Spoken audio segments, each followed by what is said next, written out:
This is Aline and Lena.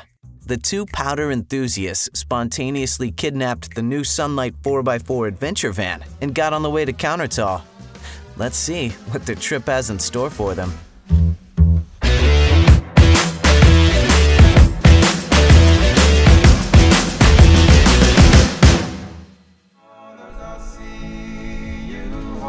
Morgen soll's am Vormittag noch ein bisschen schneien und dann eigentlich relativ schnell aufreißen.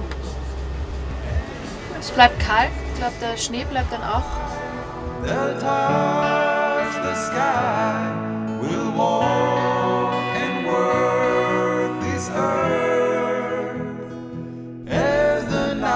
es schon schön Wetter ist, können wir einfach hier hinterm Van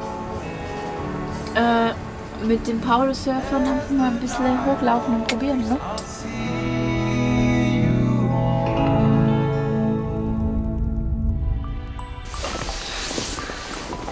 Oh, ich hab mega gut geschlafen. Oh, das ist ja jetzt sogar schon Sonne. Oh, fett!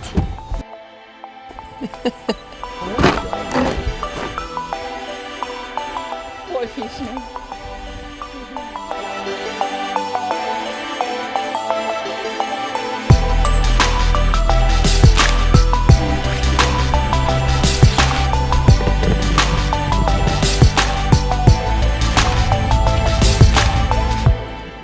Eingeschneit, alleine am Berg, Powder-Surfer, besser kann man es nicht erwischen, Sonne, kalt, 20 cm Neuschnee, läuft.